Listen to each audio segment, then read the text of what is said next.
ለማታለል የተሞከረው በዚህ ጊዜ አባቶቻችን ነው ብለው ሙሉ ነፃነታቸውን ያስከበሩ የጀግና ህዝብ ልጅ ነው እና አሁንም ቢሆን ዲፕሎማሲያዊ ድጋፍ እንሻለን።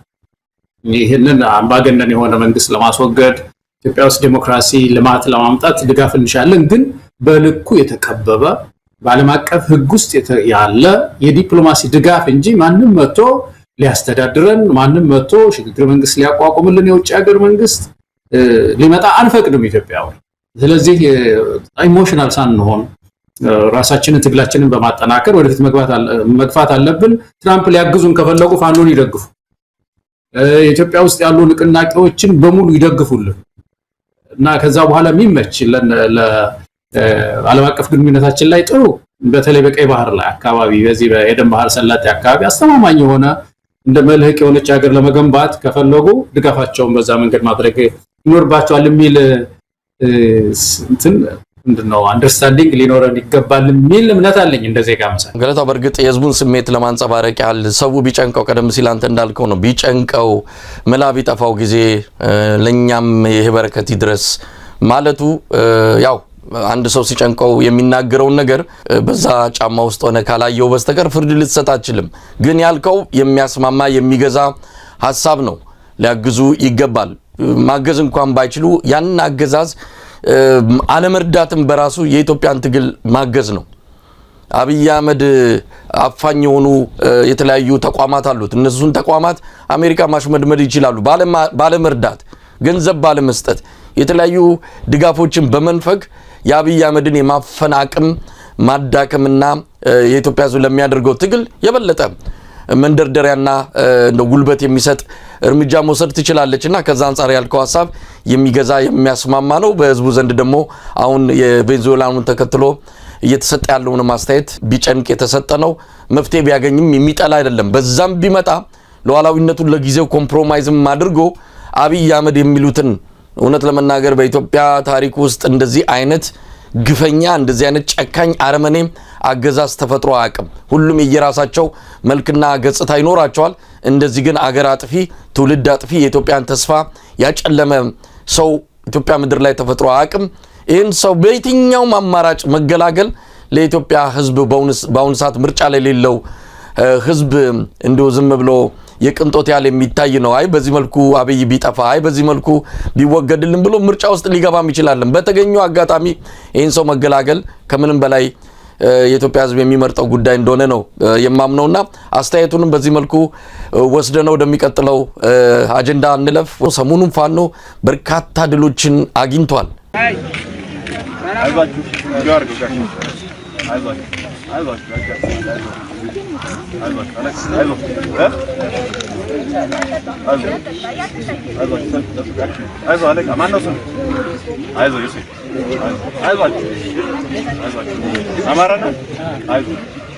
ኦሮሞ፣ ደቡብ፣ ሀዲያ፣ ትግሬ ሁሉም ወንድሞቻችን ናቸው።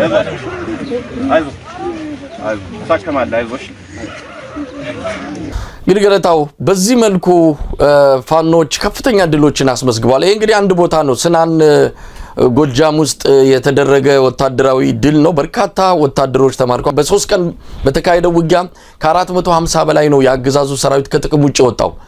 እስከ 100 የሚደርሱ ምርኮኞች በእጃቸው ገብተዋል። በከባድ መሳሪያዎች ብዙ የማረኩበት ሁኔታ ነው ያለው። በወሎም እንደዚሁ ወደ ወልዲያ አካባቢ ከፍተኛ እንደዚሁ ወታደራዊ ድል የተገኘበትንም መረጃ በቪዲዮ ተደግፎ አይተናል። የአገዛዙ ዙ 23 ከንደ ተሽከርካሪዎች የወደመባቸውን ወታደራዊ ድሎች የተመለከተ እንደዚሁ ዘገባ ለህዝብ ሲቀርብ ነበር። ድሉ በየጊዜው እየተከናወነ ነው። በአንጻሩ አገዛዙ በየጊዜው ያስመርቃል። በየጊዜው ወታደሮችን በየጊዜው ህፃናትን በተለይ ህፃናት ወታደሮች ናቸው አሁን እየመጡ ያሉት ወደ አማራ ክልል እየላከ ከፍተኛ ኪሳራ እየደረሰባቸው ነው። አንዳንዱ እንደውም ወደ አማራ ክልል ሲላኩ በደስታ ነው የሚቀበሉት። ፋኖቹ ከተማረክን በኋላ ሊገሉን አይችሉም እያየን ነው፣ እንደውም እነሱ ጋር መሄዳችን የበለጠ ለደህንነታችን ለህይወታችን ዋስትና አለው ብለው እንደሚያምኑ ነው ምርኮኞቹ በሰጡት ቃለ መጠይቅ ላይ ያየሁት። ገለታው እንዴት አየው? በአንጻሩ ደግሞ ፋኖ ሰሞኑን ጎጃም ላይ እንደዚሁ የወሰደው አንድ እርምጃ አለ ብዙዎቻችንን ያሳዘነ።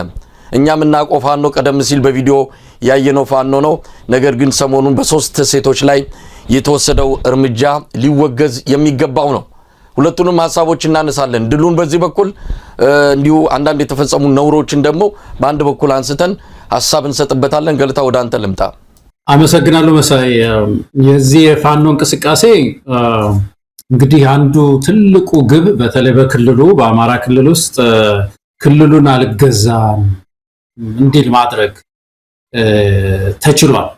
በሰፊው የቆዳ ስፋቱ አማራ ክልል ሰፊ ነው። በዛ ሁሉ እጅግ ብዙ ፐርሰንት ለዚህ መንግስት እንዳይመች እንዳይገዛ ተደርጓል እና እንግዲህ ይሄ አንድ ትልቅ ራሱን የቻለ ድል ነው።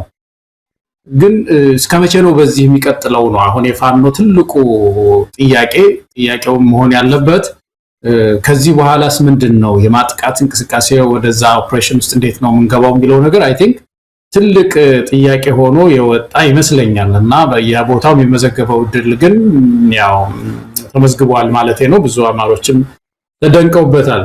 ከዛ ባሻገር ግን ከዚህ ከሚመዘገቡት ድሎች ባሻገር ይሄ በቀደም ያነሳው በተለይ ከጥቂት ቀናት ውስጥ ያየነው አንድ 3 ልጃገረዶች ናቸው ጥያቄዎቻቸውን ሲጠየቁ ሁሉ አይቻለው ከመሞታቸው በፊት ማለት ነው ኢንተርቪው ሲደረጉ አዳምጫለሁና በእነሱ ላይ የተወሰደው እርምጃ በጣም ሁላችንን አስደንግጧል መሳይ። ይሄ ከአንድ ነፃ አውጪም የማይጠበቅ ነገር ነው። ቶታሊ ትግሉን ሊያጠለሽ የሚችል ነው። ፋኖን ከዚህ በፊት ስናመሰግን የቆየ ነው እኮ በቀይ መስቀል ሳይቀር ምስጋና አገኘ፣ ምርኮ አያያዙ፣ ወታደራዊ ስነ ስርዓቱ እንደውም ለአሸናፊነቱ አንዱ ትልቁ ግብአት ዲሲፕሊን ነው።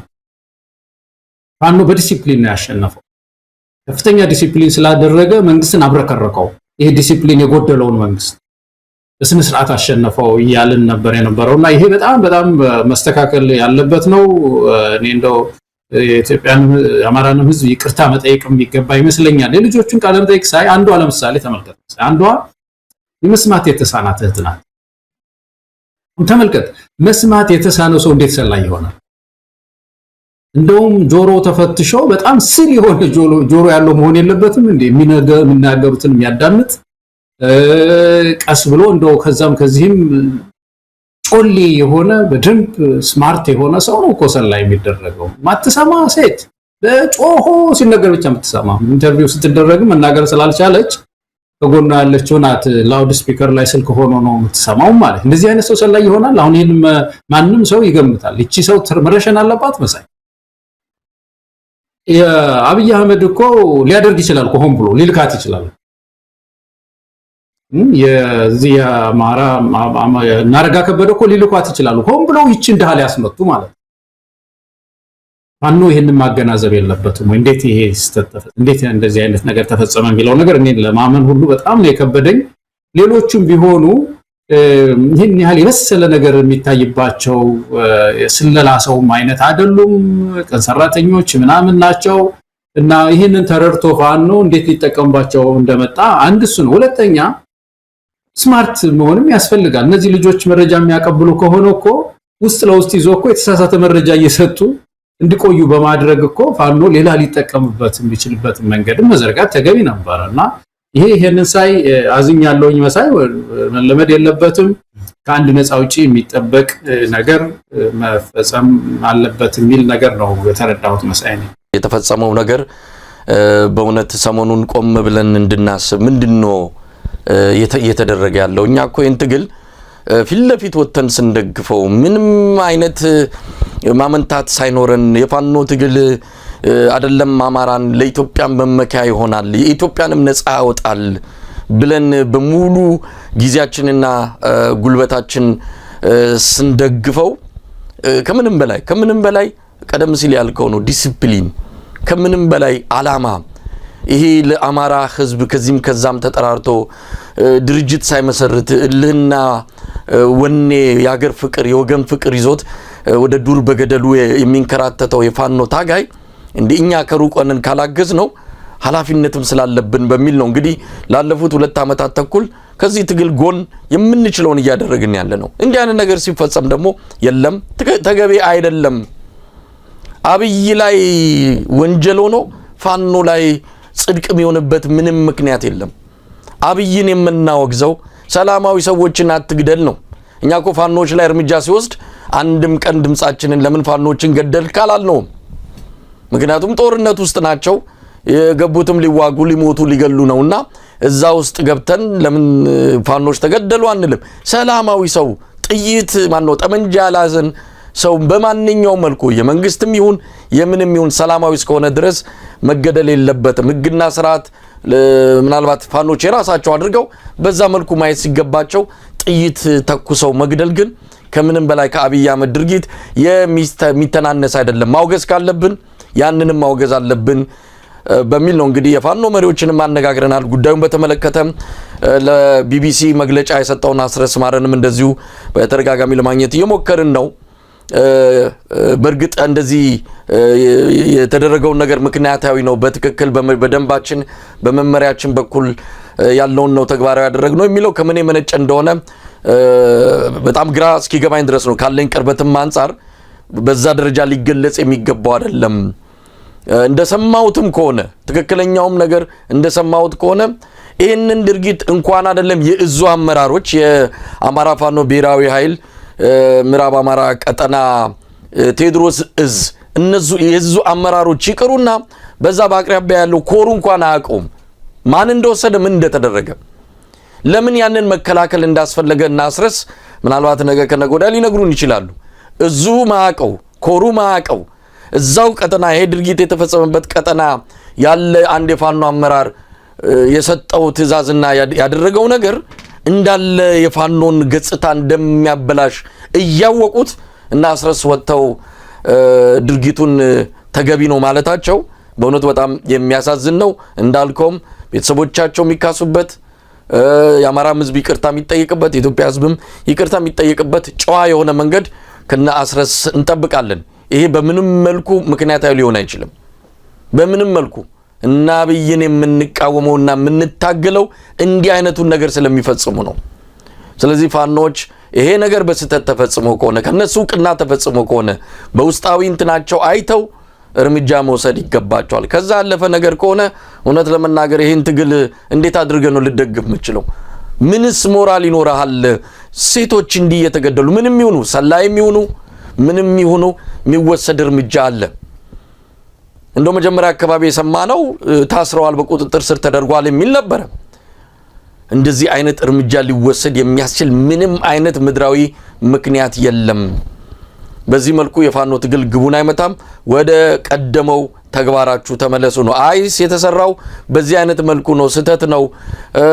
እዝ መዋቅሩን ጠብቁ አይደለም። አንድ የቀጠናው ፋኖ አመራር ከሆነ ተቀጦ ማየት አለብን። በፋኖ የራሱ የውስጥ ደንብ ይሄ አመራር እርምጃ ተወስዶበት እርምጃው እስር ሊሆን ይችላል፣ ሌላ እሱን ለነሱ እንተዋለን።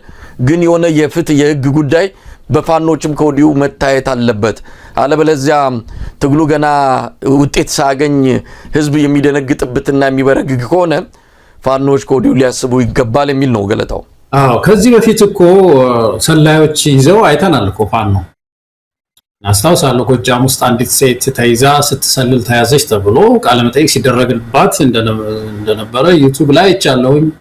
ሌላም ሰው እንደዚሁ ሲሰልል የተያዘ ተብሎ በዚህ ባለፉት 2-3 ዓመታት ውስጥ ብዙዎች ሰላዮች ተያዙ ሲባል ነበርና እንደዚህ አይነት ዘግናኝ ነገር ግን አልሰማንም። እንግዲህ የተለያየ እርምጃ ተወስዶባቸው ሊሆን ይችላል፣ ታስረው ሊሆን ይችላል፣ እየተጠና ሊሆን ይችላል።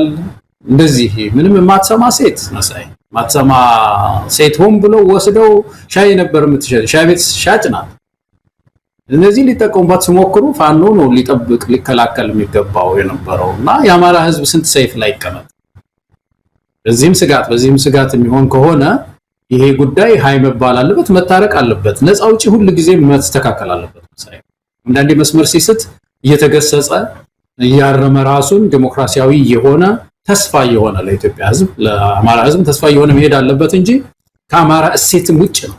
ብዙ ጊዜ እሴት እንደዚህ አይነት ይሄ አገዳደሉ ራሱ ብዙዎችን ዘገነነ፣ አማሮችን ዘገነነ። ስለዚህ የፋኖንም ትግል የሚያጠለሽ ነው።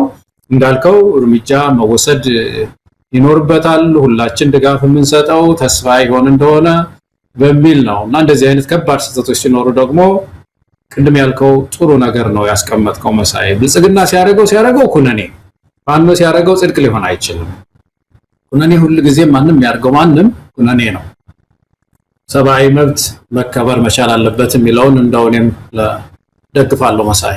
ከዚህ በተጨማሪ ፋኖን ዛሬ እንግዲህ ልንወቅስ ነው በዋናነትም የመጣ ነው። ድሎቹ እንዳሉ ነው ቀደም ሲል ያሳየናቸው በወሎም በጎጃምም የተፈጸሙ አኩሪ የሆኑ ባገዛዙ ወታደሮች ላይ ወታደራዊ ተቋማት ላይ የማፈናቀሙ ላይ የሚወሰዱ እርምጃዎች ይበሉ ይደጉ ይመንደጉ ነው የምንለው። በጣም ጥሩ ነው። ነገር ግን እንደዚህ አይነት መሰል ድርጊቶች ሲፈጸሙ ደግሞ ከሞራልም ከህሊናም አንፃር ተገቢ ስላልሆነ በአስቸኳይ እንዲታረም ድምጻችንን እናሰማለን። ሁሉ ጊዜኛ ከህዝብ ጎን ነን። ማንም ይምጣማን ህዝብ ሲበደል እያየን ዝም የምንልበት ምንም ምክንያት የለም። ስለዚህ የተገቢ አይደለም እርምቱ ሰዶ የሚለውን በድጋሚ ለማንሳት ያለው። ሌላው ከፋኖ ጋር ታይዞ የሚመጣ አንድ ድክመት አለ ገለታው፣ እሱንም በደንብ ማንሳት ይገባናል። እንግዲህ ሄዶ አሁን አንድነቱ የመጨረሻው ምንድነው መቀነቱ የሚቆረጥበት ነው የሚባለው። በቃ አልቆለታል። አልቆ ግን የሆነ እግር የሚጎትት ነገር አይጠፋም። አሁንም ሊታረም ይገባል። ይሄ ትግል እዚህ ደረጃ ላይ ደርሶ የአብይ አህመድ አገዛዝ የአማራ ህዝብ ላይ መከራና እንደዚህ አይነት መጠነ ሰፊ እንግልትና ስቃይ እያመጣ በአይናችን እያየን የአማራ ህዝብ አብዛኛው እንግዲህ በቅርቡ በራሱ በክልሉ መንግስት የወጣውን ዳታ ተመልክተዋል። ትምህርት ቤት ተማሪዎች እየሄዱ አይደለም። ክልሉ በጣም ደቋል። በኢኮኖሚ በተለያየ መልኩ ከጥቅም ውጪ እየወጣ ነው። ይሄን ደግሞ አብይ አህመድ ይፈልገዋል። ሰሞኑን ጀነራሎቹ ሄደው እንደም እንጨምርባቸዋለን ከኛ ጎን ካልተሰለፋችሁ ብሏቸዋል። ገና ብዙ ይፈርሳል። እናንተ ሌላ ልማት ታስባላችሁ፣ ከኛ ጋር ግን ካልሆናችሁ የተሰራውንም እናፈርሳለን የሚመስል መልእክት ነው እያስተላለፉ ያሉት። ስለዚህ እንደዚህ የሆነ እያዩ እየተመለከቱ ጊዜ በገፋ ቁጥር ስቃዩ መከራው እየበዛ መሆኑን እያወቁ ምን ምክንያት አላቸው ወደ አንድነት እንዳይመጡ? በመጨረሻው ሰዓት ጎጥና መንደር እየጠሩ የዚህ አርማጮ የምናምን እንትን ውክልና የለም እየተባለ የመጣውን አንድነት ጊዜ እንዲወስድ ብሎም ደግሞ እንዲስተጓጎል የሚያደርጉ የፋኖ አመራሮች አሉ። እነነን መናገር ከዚህ በኋላ ምንም እንደው መተሻሸትም የለም። ፊት ለፊት እያወጣን መናገርን ያለብን በስቷል። የፋኖች ወዲያ ማለት በስቷል። ቶሎ ብለው ወደ መስመሩ መግባት አለባቸው። ከህዝብ ትግል የሚበልጥ ማንም የፋኖ አመራር የለም። ሁሉም ከህዝብ በታች ናቸው። ይህንን አውቀው ለስልጣንም ለጥቅምም እንደው ትግሉን ሌላ ነገር ውስጥ እየከተቱ ያሉ ካሉ እናጋልጣለን፣ መረጃ ሰብስበን እናወጣለን። ይሄ ምናደርገው ነው፣ ዝም ብለን እየዛትን ምንተው አይደለም። ስለዚህ በዚህ አንፃርም የፋኖ ድክመት በስፋት እየታየ ነው። አሁን የመጨረሻው ደረጃ ላይ ደርሶ የሚመለስ እንዳይሆን የሚቻለው ነገር መደረግ አለበት። ትንሽ ነገር ነው የሚቀረው፣ አንድ እርምጃ። ያችን እርምጃ እውነት ለመናገር ሸዋ አልቋል፣ ጎጃም አልቋል፣ ወሎ አልቋል። ጎንደር ላይ ትንሽ ክፍተት አለች። ጎንደር ላይ ይህንን ክፍተት የፈጸሙ ወገኖች በአስቸኳይ ወደ መስመሩ ይግቡ። እንዴ ጎጃም ላይ እኮ እነ ዘመነና የጠቅላይ ግዛቱን አሻግሬ እኮ አንድ ላይ ሆነዋል። አሁን እንደ ሸዋ ላይ እነ ደሳለኝና እነ መከታው እኮ አንድ ላይ ሆነዋል። ወንድማማቾች ነን ብለው እኩል ኃይል ይዘው ወደ አንድነቱ ገብተዋል። ወሎ ላይ ምሬ ወዳጆና ኮሎኔል ፋንታውን እኮ አንድ ላይ ተቀምጠው አንድነት መስርተው ወደ አንድ የአማራ ማህበር ሊገቡ እኮ ተዘጋጅተዋል። ጎንደር ላይ ቀድመው ጀምረው መሃል ላይ መጠላለፍ መጣ። ጎንደሮች መታረም ይሄን ነገር ማስተካከል አለባቸው። ቶሎ ብለው ወደ አንድነቱ እንዲሰምር እነሱ ጋር ያለውን ክፍተት መድፈን አለባቸው። ይሄንንም ማንሳት ስላለብን ነው ዛሬ አጋጣሚውን የተጠቀምኩት። ለማንኛውም ከፋኖ አንፃር እነዚህ ድክመቶች አሉና በአስቸኳይ እንዲታረሙ የሚመለከታቸው የፋኖ አመራሮች አስፈላጊውን እርምጃ አስፈላጊውን ቆራጥ ውሳኔ እንዲወስኑ በዚህ አጋጣሚ እንደው በህዝብ ስም ጥሪውን ማቅረብ እንፈልጋለን። በትክክል መሳይ፣ በዚህ በነጻነት ትግል ውስጥ አይ ቲንክ ሁለት አይነት እንቅስቃሴዎች አሉ ሲሉ ሰማለሁ መሳይ። አንደኛው ትግሉን ይሄ ምንድነው የሚባለው ሰርጎ ገብ እያደረጉ እዛም ማፈላት፣ እዛም ትግሉን እያፈነዱ መንግስትን ኃይል ማስጨነቅ ነው እና ይሄ ሰፊ ቆዳ ሽፋን ያለው ትግል አይነት ነው። በሌላ በኩል ግን የተራዘመ የትጥቅ ትግል የሚባለው እንደ ህወሓት አይነቱ ማለት ነው አንድ አካባቢ ይዛል። ደደቢት የሚባል ቦታ ለምሳሌ ተይዟል እና መስመሩ አንድ ነው። ወደ አዲስ አበባ የሚሄደው እየሄደ እያስከፈተ ከተማ እየያዘ የተቆጣጠረ የጸና የመከተ ወደፊት የሚሄድበት መስመሩ አንድ ነው። እንደዛ አይነት የአማራ ትግል ቀደም ሲል ያነሳ ነው የመጀመሪያውን አይነት ነው። በየቦታው ነው የፈለደው እና ሁሉንም የአማራ ክልልን ሸፍኗል። ይሄ እንቅስቃሴ እንዳይገዛ አድርጎታል አማራ እና እንደዚህ አይነቱ ትግል አድቫንቴጅም ዲስአድቫንቴጅም አለው የሚሉት። አድቫንቴጁ ወይም ደግሞ ጥሩ ነገሩ ምንድነው? ትግሉን በአጭር ጊዜ ውስጥ ለማጠናቀቅ ይረዳል። በየቦታው ስለሆነ መንግስትን መቆጣጠር አይችልም። ምንድነው ወሎም ማነው ጎንደርም ጎጃምም ሸዋም ሁሉም በየቦታው ስላመፀ መቆጣጠር አይችልም መንግስት። ስለዚህ ቢያንስ ክልሉን ለመቆጣጠር ያግዛል፣ ህዝብን ሞቢላይዝ ለማድረግ ያግዛል ነው። ይሄ ካልሆነ ግን ትግሉ በዚህ ይሄን የትግል መስመር እየተጠቀሙ ፋኖ ትግሉ በፍጥነት የማይራመድ ከሆነ አመታት የሚቆይ ከሆነ ግን ያ ህዝብ ይጎዳል። ምክንያቱም በሙሉ ትምህርት ይቆማል። ቅድም ያልከው ነገር እኮ ነው። የክልሉ ትምህርት ቢሮ እኮ ያወጣው ሪፖርት ያውም እነሱ እየቀባቡ ነው የምታውቀው። ስንት ቁጥር ተደልዞን ተብሎ ነው። በጣም ጀግኖች ናቸው። ግን ያም ሆኖ የዚያ ትምህርት ቢሮ ውስጥ ያሉ እኔ ማድነቅ እወዳለሁ። በዚህ አጋጣሚ አዲስ አበባ ሄደው ተናግረዋል፣ እዛም ሄደው ተናግረዋል። እና ተመልከት፣ ምስራቅ ጎጃም 18% ብቻ ነው ትምህርት ቤት የሚሄደው ህፃን። ምስራቅ ጎጃም 18%። ስንት ፐርሰንት ማለት ነው? ሌላው እንግዲህ ተመልከተው ያለው በሙሉ ህፃን ትምህርት ቤት አይሄድም። 3 ዓመት ሲሆነው 4 ዓመት ሲሆነው ይሄ ህዝብ የአማራ ህዝብ በሙሉ ትግሉ የቆዳ ሽፋኑ ትግሉ የተቀሰቀሰበት የቆዳ ሽፋን ሰፊ ስለሆነ ሰፊውን ህዝብ እንዳይማር፣ ሕክምና እንዳያገኝ፣ ንግድ እንዳይሳለጥ በከተማው በክልል ውስጥ ያደርጋል ማለት። ስለዚህ ነው ወይ ትግሉ ሰብሰብ ብሎ አንድ መስመር ይዞ ልክ ይሄ ህወሓት አይነቱ መስመር ይዞ እየገፋ ወደ ማዕከል የሚሄድበት መንገድ አይደለም። ኮንሰንትሬትድ አልሆነም፣ ትግሉ አልሆነም፣ በሙሉ ሸፍኗል። ያ አሁን ኮንሰንትሬትድ የሆነ ትግል ቢኖር ሪስኩን ይቀንሰዋል። ብዙ ህዝብ አፌክትድ አይሆንም ማለት ነው። ለማፈናቀል ለምን የተወሰነ አካባቢ ነው ዋጋ የሚከፍለው። እንደዚህ አይነት ትግል አይደለም ያለው። ይሄ ሁሉንም አካባቢ ያካተተ ትግል ስለሆነ በፍጥነት አደረጃጀቱን አስተካክሎ ፋኖ ወጥ አመራር ፈጥሮ ይሄ ህዝብ ዋጋ ሳይከፍል ትምህርት 3 ዓመት ለምን ይቆማል? እንደገና የሚቀጥለው ዓመት ይቆም። ነፃ የምናወጣው ህዝብ እኮ እንዲማር እኮ ነው አይደል? ትምህርት እንዲማር፣ ልማት እንዲሳለጥ፣ ኢኮኖሚው እንዲሳለጥለት፣ መልካም አስተዳደር እንዲያገኝ ነው። በዚህ ትግል መካከል ሲቀቀል መከራውን ሲያይ የሚኖር ከሆነ የአማራ ህዝብ ዞሮ ዞሮ ጉዳቱ የህዝቡ ነው የሚሆነው። ስለዚህ እንዳልከው መሳይ ምን ቅሌን ጨርቄን የለም ማቄን ምናምን የሚባል ነገር የለም። ፋኖን ኦውን ያደረገ ሰው የለም፣ ድርጅት የለም። ፋኖን የገዛ የኔ ነው የሚለው የለም። የህዝብ ትግል ነው። ቶሎ ይሄን አደረጃጀት ፈጥነው አብስረው የአማራን ህዝብ ትግል ወደፊት ማራመድ አለባቸው። አሊያንስ መፍጠር አለባቸው። መሳይ ይሄን ካላደረጉ አሁን ያልነው ነገር ነው። ትምህርት እንደዚሁ ይቀጥላል። 8ኛ ክፍል የሚገባ ልጅ ትልቅ ሰው ሆኖ 1ኛ ክፍል በ14 ዓመቱ 1ኛ ክፍል አማራ ይቀመጥ ወይ?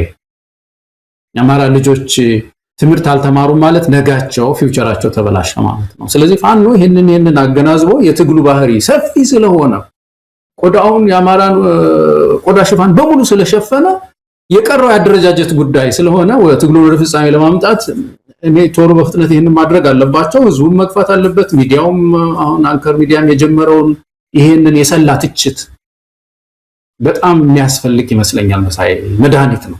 ገለታው እንደው በአንጻሩ አገዛዙ መጠነ ሰፊ የሆነ ወታደራዊ እንቅስቃሴ ያደርጋል። በየጊዜው ነው የሚያስመርቀው። እንግዲህ ቀደም ሲል አየነው ተግተልትለው የሚማረኩ በከፍተኛ ቁጥር አንዳንድ ጊዜ ሰብሰብ ብሎ ስለማይነገር እንጂ እንደው በየቀጠናው በአማራ በወሎም በሸዋም በጎንደርም እንዲሁ በጎጃም የሚማረኩ የአብይ አህመድ ወታደሮችን እንደው አንድ ላይ ቢሆኑ እኮ የአንድ ሀገር ሰራዊት ይወጣቸዋል። ከፍተኛ ቁጥር ያለው ነው። ግን አብይ አህመድ አሁንም ያስመርቃል። የዳ ልጅ አሁንም እየላከን ያለው ዛሬ ምርቃ ነበር። ከፍተኛ ቁጥር ያለው ወታደር ሲያስመርቁ ነበር። ይመረቃሉ። በ2 ሳምንትም በ3 ሳምንትም ለብ ይገባሉ፣ እጅ ይሰጣሉ፣ ይማረካሉ፣ ሌላ ይገባሉ። ሰሞኑን በአላጌና በተለያዩ ቦታዎች ቁስለኛ የሆኑ የመከላከያ ሰራዊት አባላት ከመጨናነቁ የተነሳ ገና ሕክምናቸውን ሳይጨርሱ ለሌሎች ቦታ ልቀቁ ተብለው እንደተሸኙ ነው የሰማነው። በጣም አሳዛኝ ሁኔታ ውስጥ ነው የገባነው። ነገር ግን የዛሬ ምርቃት ላይ አንድ ያየነው ነገር አለ። የዚህ የስፔሻል ፎርሱ አዛዥ እንግዲህ ሌተናል ጀነራል ሹማ አብደታ ነው ሽልማት ተሰጥቶታል። ሽልማቱ ይሄ ነው እንግዲህ እዚህ አሰብን ወደ እናት ሀገሯን መልሳለን የሚል ዲስኩር ጭምር ያለበት ንግግር ሁሉ ተደርጎ በዛ አካባቢ ይሄ ሽልማት ነው ለሹማ አብደታ የተሰጠው። እንዲህ አይነቱ ነገር በጣም በስፋት በብልጽግና መንደር እየተከናወነ ነው። ገለታው ይሄ ነገር ምንድነው? በዚህ መልኩ የሚመጣ ባህር በር አለ ወይ? እንዲህ አይነት ነገር ደግሞ አሁን ከሀገር ክህደትም አንፃር ይህን ጥያቄ የሚያነሱ ኢትዮጵያውያን ወደ ሀገር ክህደት ወንጀል እንዲጠየቁም አንዳንድ ምሁራን ኢትዮጵያ ቴሌቪዥን ላይ መግለጫ ሲሰጡም ሰምተናል። እስቲ እንስማው። አንድ ላይ ሀሳብ ተሰጥበታል። ገለታው ቀደም ዶክተር ያነሳውን ሼር የማደርገው ነገር አንዳንድ ነገሮችን እንደ ትሪዝን እንደ ሀገር ክህደት ወንጀል መጠየቅ አለብን። ለምሳሌ ኢትዮጵያ የባህር በር አይገባትም አያስፈልጋትም የሚሉ ኃይሎች ሀገር ውስጥ ያለው በሀገር ውስጥ ህግ ተቀጣዋል። ከሀገር ውጪ ቁጭ ብሎ በየኤምባሲው በኢትዮጵያ ኤምባሲ እየሄደ ፓስፖርቱን እያደሰ በየሚዲያው ላይ እየመጣ ግን ኖ ኢትዮጵያ የባህር በር አያስፈልጋትም የሚልን ሰው በትሪዝም አዎ፣ ምክንያቱም እሱ አልተከልከል ይጀምራል። ደን ወደ ሀገር ውስጥ የኢትዮጵያ መንግስትስ ምን እንግዲህ ገለታው እኚህ ብልጽግና ምሁራን ሰሞኑን በሰፊው በተለያዩ የመንግስት መገናኛ ብዙሃን ላይ የወጡ ስለ አሰብ ስለ ቀይ ባህር እየተናገሩ ነው። አሰብ ለኢትዮጵያ አያስፈልግም፣ ለኢትዮጵያ የባህር በር አያስፈልግም የሚሉትን በአገር ክህደት መከሰስ አለባቸው። ሀገር ውስጥ ያሉት በሀገር ውስጥ ህግ ይከሰሳሉ ነው። እንግዲህ ውጭ ያሉትን በምን መልኩ ሊያደርጉ እንደሚችሉ እንግዲህ የሚያውቁት እነሱ ናቸው። በዋናነት ግን ለኢትዮጵያ የባህር በር አያስፈልጋትም ያለ የለም። እኛም እያለን ያለነው የባህር በር አያስፈልጋትም ጨርሳ ተቆልፋ ትቅር አይደለም። ግን እንዴት ይምጣ? ብልጽግና ባሰበው መልኩ ለማምጣት ይሄ ተገቢ አይደለም። ሌላ ብዙ 1000 መንገዶች አሉ። እነዛ